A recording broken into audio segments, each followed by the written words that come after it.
یہ والا جو ہائی کورٹ کا آرڈر ہے نومبر کا حمزہ شہباز شریف صاحب سے متعلق، یہ اس کی کیا حیثیت رہے گی؟ کیا حیثیت ہے؟ لیکن آئی تھنک وہ ادھر ہی شاید ڈسپوز آف ہو جاتا ہے باقر صاحب. ہم اگر لیگل پروسیڈنگ سے تھوڑا سا آگے نکل جائیں، یہ جو بار بار اپوزیشن کہہ رہی ہے کہ جی آپ اس کو انتقام کے طور پہ استعمال کر رہے ہیں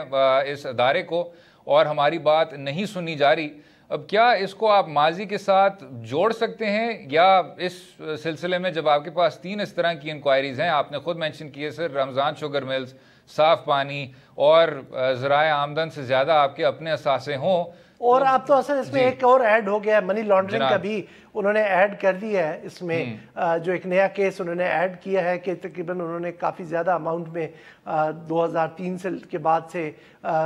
اس میں منی لانڈرنگ میں بھی انوالوڈ ہیں، تو کیسز مزید اب بڑھ چکے ہیں. اس میں یہ ایڈ کرنا چاہ رہا تھا. نہیں، کیسز بالکل بڑھ چکے ہیں سر، بٹ میں اسی پہ ہی کہہ رہا ہوں کہ آج شاید خاقان عباسی صاحب کو ECL پہ ڈالنے کی بھی خبر تھی، تو واٹ یو ہیو، اور اگلے سیگمنٹ میں ہم ڈسکس کریں گے کہ زرداری صاحب، اور چلیں بلاول بھٹو زرداری صاحب کی طرف ہمدردی دکھائی ہے سپریم کورٹ نے، لیکن زرداری صاحب کے گرد احتساب کا جو دائرہ ہے وہ تنگ سے تنگ ہوتا جا رہا ہے، گھیراؤ تنگ سے تنگ ہوتا جا رہا ہے. تو اب پاکستان پیپلز پارٹی ایک طرف، پاکستان مسلم لیگ نواز ایک طرف، کیا اپوزیشن کا جو موٹیویشن ہے وہ آپ نہیں کہہ سکتے کہ جی you are trying to bat it away? نہیں اسد، یہاں پر اپوزیشن کو اگر ہم پورا ایک جو جنرل ویو لیں صورتحال کا، تو وہ یہ ہے کہ اپوزیشن کی جو اسٹریٹجی ہے وہ یہ ہے کہ کسی طرح سے عمران خان کو اور ان کی حکومت کو انسیٹل رکھا جائے. ابھی وہ کل کے لیے نہیں جانا چاہتے کہ اپنا ہم جا کے ٹاپل ان کو ٹاپل کرنا، حکومت کو ٹاپل کر دیں. یہ ابھی میرے خیال میں ان کی اسٹریٹجی نہیں ہے. اب عمران خان جو ہیں وہ اس پورے یہ جو اپوزیشن کی اسٹریٹجی ہے، کیونکہ اپوزیشن نے تو جس طرح ان کے گھیرا تنگ ہو رہا ہے وہ اویلا ضرور کرنا ہے، تو عمران خان کا جو ہے کہ وہ جو ان کی پرووکیشن میں آ کر